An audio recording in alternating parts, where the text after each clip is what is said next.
Game is on. It's a match which has begun between Yusuf Pathan and Adhir Ranjan Chaudhary. Thank you very much हमसे बात करने के लिए. एक confession है, मैं क्रिकेट के बारे में उतना ही जानती हूँ जितना शायद आप राजनीति के बारे में जानने लगे हो. क्या आप ब्लू शर्ट को, टी शर्ट को मिस करते हो when you decided to enter into politics?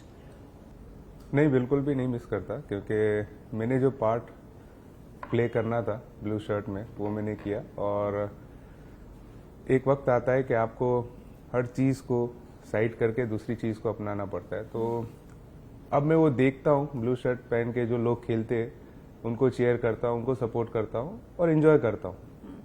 Trinamool का रंग भी ब्लू है, लेकिन ये कैसे हुआ? आप कहाँ पे थे? कैसे आपके पास फोन कॉल आया? और कितना मुश्किल या आसान था आपके लिए ये डिसीजन लेना कि नाउ मैं पॉलिटिक्स एंटर करूंगा? मैं श्रीलंका जाने की तैयारी कर रहा था खेलने की, और मेरे दिमाग में ये बिल्कुल भी नहीं था कि मैं पॉलिटिक्स ज्वाइन करूंगा या कहीं पे इलेक्शन लड़ूंगा, कहीं से भी. मैं कभी भी वो सोचा नहीं था. लेकिन ये समहाउ मुझे भी नहीं पता कि ये कैसे हुआ. मुझे बॉम्बे में एक लड़का मिलने के लिए आया, और जब वो किसी मेरे क्लोज फ्रेंड को, क्लोज फैमिली मेम्बर को कांटेक्ट किया, तब उसने भी उसको बोला कि यार मजाक मत करो, ये चीज़ पॉसिबल नहीं है कि भाई नहीं करेंगे वो सब चीज़.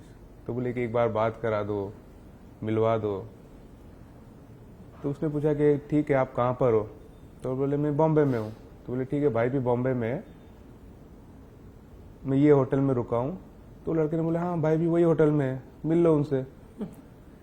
तो ये सब कुछ पता नहीं, पहले से कुदरत एक बोलता है ना कि प्लान किया हुआ होता है कि आपका जब सफ़र स्टार्ट होना होता है तो सारी चीज़ें वहीं से एक पॉइंट पे आके रुक जाती है और वहीं से स्टार्ट होती है.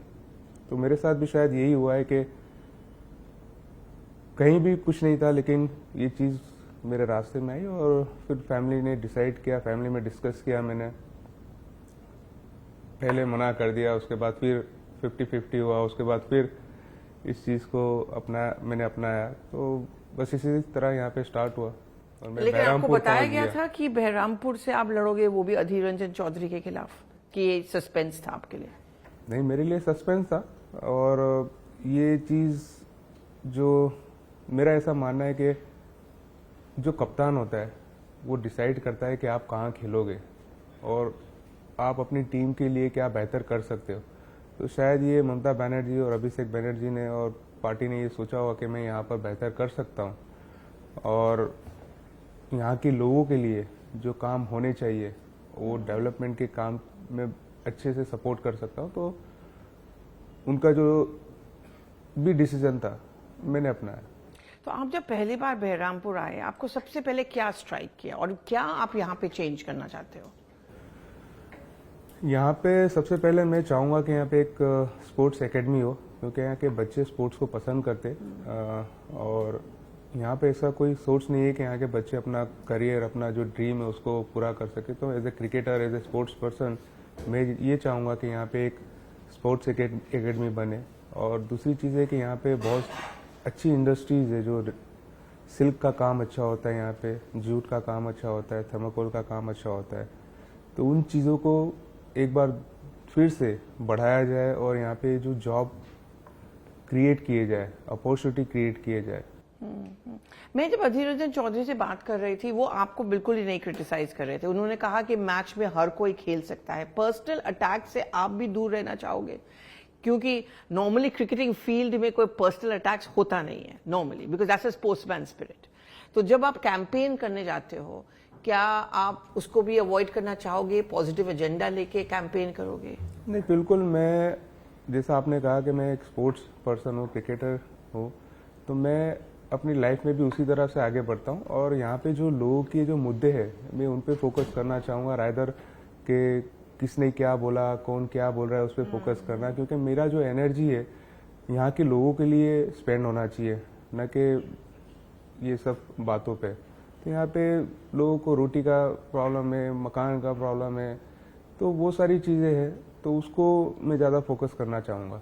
लेकिन आपको पता है ना, आपको एक बहिरागत या आउटसाइडर कहा जाता है. आप बांग्ला नहीं जानते हो, आप गुजरात के हो, आप मिस्टर मोदी के लैंड के, स्टेट के हो.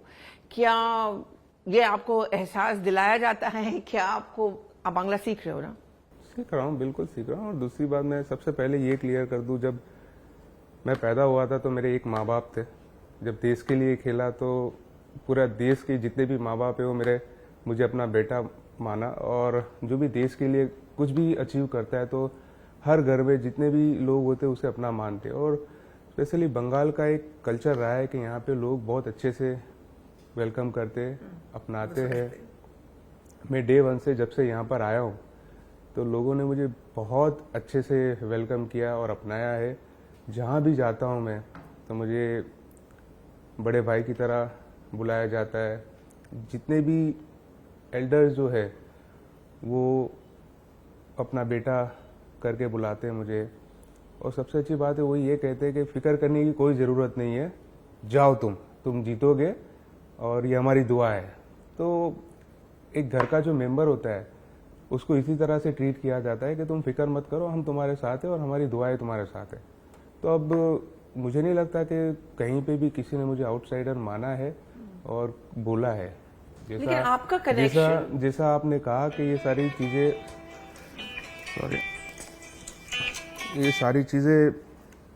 सारी चीज़ें पॉलिटिकली लोगों ने कही है और ये टाइम पे ये सारी चीज़ें होती है। मैं जीत जाऊंगा यहाँ पे तो वो भी मुझे अपना ही मानेंगे। गुजरात का या आपका बंगाल से क्या कनेक्शन है? बिकॉज मैंने ये भी पढ़ा था कि आपने कहा कि आपने केकेआर के लिए भी किया। आप क्रिकेटर्स हो and sportsman are not bound by boundaries. तो आप क्या कहोगे, गुजरात और बंगाल के बीच का ब्रिज क्या है? गुजरात मेरी जन्मभूमि है और बंगाल जो है मेरी कर्मभूमि रही है। मैं 2011 से यहाँ के लोगों के बीच में खेला हूँ और बंगाल के लिए जो ग्लोरी मैं कहूँगा उसमें मेरा पार्ट रहा है। जैसे हम लोगों ने आईपीएल की 2 ट्रॉफी जीती कलकत्ता के लिए, तो वो यहाँ के लोगों को बहुत खुशी दिया। और मैंने कलकत्ता के जो भी कल्चर है उसमें कंट्रीब्यूट करने की बहुत अच्छे से कोशिश की और उसमें कामयाब भी हुआ हूँ। But Trinamool Congress is very anti-Modi and Modi has been your chief minister. दोनों में तालमेल कैसे बिठाओगे? अभी देखिए दोनों चीज़ अलग अलग चीज़ें हैं। वो हमारे सीएम थे, अभी प्रधानमंत्री भी है, तो मैं रिस्पेक्ट करता हूँ उनका। और जहाँ पे बंगाल की बात है तो ममता बनर्जी ने यहाँ पे लोगों के लिए बहुत अच्छे काम किए हैं। स्पेशली वुमेन को स्ट्रॉन्ग करने के लिए काम किए हैं। जो वुमेन को, जो लड़कियों को एजुकेशन के लिए मोटिवेट किया है उन्होंने, तो वो बहुत अच्छा किया है। प्लस एक एज के बाद यहाँ पे होता था कि भाई उनकी शादी कर दी जाती थी, लेकिन उसको भी थोड़ा और लंबा करने के लिए उन्होंने 12th के बाद उनको एक अमाउंट दिया और कहा कि भाई आप एजुकेशन पे ध्यान दीजिए और एजुकेशन कंप्लीट कीजिए अपना। तो ये एक अच्छी बात है कि और ममता बनर्जी एक ऐसी सीएम है जो पिछले 3 टर्म से है और हिंदुस्तान में एक लौती सीएम जो वुमेन सीएम है, चीफ मिनिस्टर है। तो ये बहुत बड़ी बात है। लेकिन अधीर रंजन चौधरी 5 या 6 टाइम के एमपी है, उनको हराना आसान होगा या you are used to a tough match? मैं यूज्ड टू हूँ और मैंने जैसा कहा कि मैं यहाँ जब से आया हूँ तो यहाँ पे लोगों ने बहुत प्यार किया है, बहुत दुआएं दी है। और जब घर पे आपकी माँ और बाप दुआ कर रहे हो आपकी कामयाबी के लिए और आप जहाँ पर हो वहाँ के माँ बाप आपके लिए दुआ कर रहे हो, तो आप कभी भी न तो इस दुनिया में हार सकते हो न तो आखिरत में हार सकते हो। 2 आखिरी सवाल में बिल्कुल कॉन्फिडेंट हूँ कि मैं यहाँ पे जीतूंगा और जो बदलाव यहाँ के लोग चाहते हैं वो मैं करूँगा। एक तो हिंदू मुस्लिम नैरेटिव पुश किया जा रहा है क्योंकि मुर्शिदाबाद बहरामपुर में minority population is very high और जो कांग्रेस का मानना यह है आपको इसीलिए चूज किया गया क्योंकि आप उस माइनॉरिटी पॉपुलेशन मैं यहाँ जीतने वाला हूँ और यहाँ के लोगों के लिए काम करने वाला हूँ। ओके, लास्ट आपने कहा कि आप बंगला सीख रहे हो, आप रसगुल्ला खाए हो? खाते थे पहले कि बंगाल के आके आपने खाना शुरू किया? यहाँ के स्पेशल फूड कौन सा पसंद है? यहाँ पे रसगुल्ला मैं पहले भी खाया हूँ, गुजरात में भी बनते हैं। इस बार मीठा ज्यादा लगता है। हाँ, नया ऐसा कौन सा नया डिश आप खाए हो इस बार जो आपने पहले कभी नहीं खाया बंगाल में तृणमूल कांग्रेस ज्वाइन करने के बाद? मुझे नहीं लगता कि मैंने ऐसी कोई डिश पहले कभी नहीं खाई क्योंकि 2011 से मैं यहाँ पर आता रहा हूँ और होटल्स में मैं जब भी जहाँ भी जाता हूँ तो लोकल जो डिश है वो पहले खाने की कोशिश करता हूँ कि यहाँ के लोग क्या खाते। तो 2011 से यहाँ के जो भी पकवान है वो सारे टेस्ट कर चुका हूँ, लेकिन यहाँ पे जो स्वीट डिश है यहाँ लोगों को बहुत पसंद है और मैंने कोशिश किया है कि वो सारी चीज़ें मैं ट्राई करूँ। और मैं जब भी कैंपेन के लिए निकलता हूँ तो कहीं न कहीं कोई ऐसा स्टॉप आता है जहाँ पे माँ बहनें खड़ी होती है और रसगुल्ला लेके खड़ी होती है। हाँ, वो हम लोग मुझे बहुत खाना हो या नहीं खाना हो वो मेरे मुंह में ठूस देती है कि ये खाना पड़ेगा। Okay, so you're not new to Bengal. Bengal is not new to you. That is what you're telling us. Thank you very much, Yusuf Pathanji, and all the best for speaking to CNN News 18.